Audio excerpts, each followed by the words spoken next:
It is I, Pop261222 again, with another Clash of Clans video. Today, I am going to discuss our great victory against the opposing clan, War Atlantis. We won 72-16, only 3 stars away from completely annihilating them. Our average destruction was 99.5, almost absolute annihilation of the opposing team. The other team lost hope and only got 16 stars. Yeah, it's to be expected after being destroyed.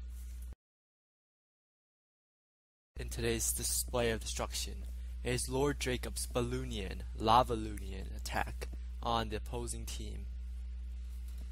Lord Jacob, in this clan war, was seeded number 1 in our team, and he does not hesitate to use the strongest units to destroy the enemy. He begins with a quick Lava-Loonian. He places down a bunch of balloons, and now they're already destroying his base. His one Lava Hound is defending the balloons from damage from that low-level air defense. Now it may seem that he has sent way too many balloons compared to Lava Hounds, and that is true, for the Lava Hound has already been destroyed, whilst most of the air defenses and balloons still are alive. But nevertheless, his attack does end successfully. As you can see, his balloons have basically taken out every single defense already. They have taken out the wizard towers, the archer towers. All that's left is an archer queen, an archer tower, and a wizard tower. Of course, if he does not take out the archer queen, then the archer queen will quickly destroy his balloons, as the archer queen does around 200 damage per second. He sends out his king to help clear the defenses up in the corner, while the minions and the Lava Hound minions are destroying the lower left buildings.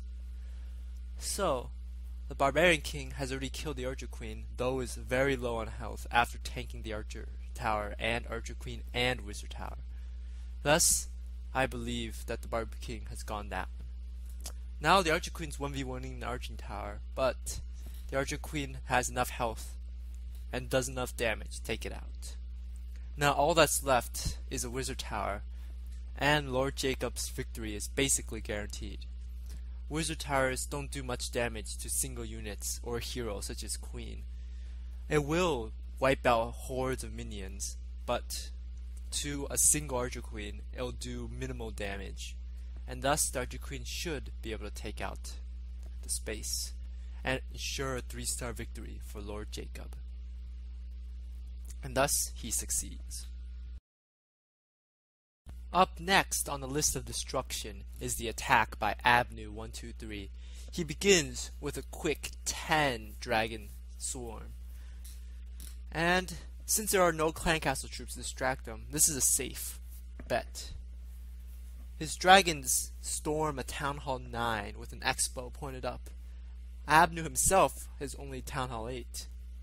But he is able to take out the enemy base because the enemy, quite frankly, lacks any strong air defense. His dragons are level 3 indeed, and the level 2 air defense don't really do any damage to them. He may have to worry about some seeking air mines or other traps, but aside from those, he should be safe. Quite a few of his dragons go down from the seeking air mines and the air defense, but he still has at least 5 dragons remaining. And since there's only 1 air defense left, and the dragons are quickly closing in on it, it's highly unlikely that this opponent will survive any longer. And his dragons storm and destroy the last air defense. Now his dragons are basically free to destroy the entire base. The archer towers attempt to defend, and they do manage to take out 1 dragon.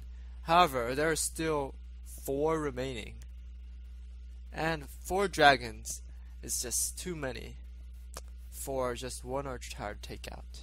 The wizard tower doesn't do any damage, basically, as it's all splash, and it looks like a level 1 wizard tower, which only does around 20 damage, which will take forever to take out 1 dragon, which has thousands of health. Now, his dragons are closing in on the opponent. The cannon, the elixir vat, and the wizard tower are all quickly taken out. And the last building remaining is an army camp, which, as the rest of the base, will be completely annihilated. Now, you may be wondering why the Blunder Squad was able to dominate the opponent, while the opponent really couldn't do anything about it. This next attack will exemplify what the enemy team did wrong. As you may know, in clan wars, having strong attacks is essential.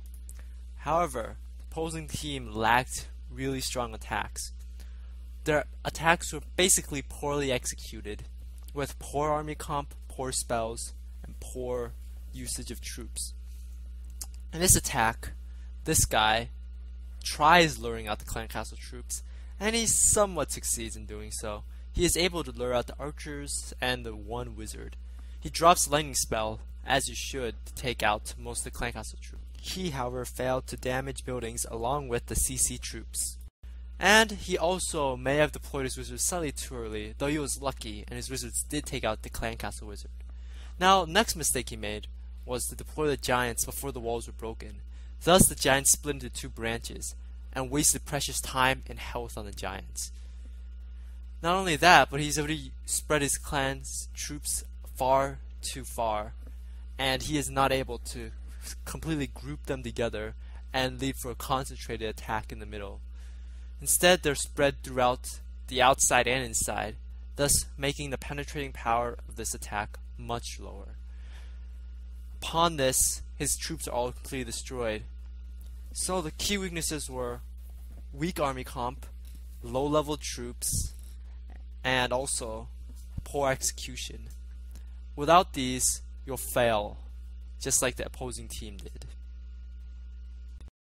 Now, I would like to talk to you guys about how I can improve these videos. Please leave some comments on how this video could be improved. Perhaps I'm being too analytical or not analytical enough. Perhaps the videos talk too much and there isn't enough action or comedy involved. In any case, I would love to hear about your thoughts, so please comment. Thank you, and see you next time.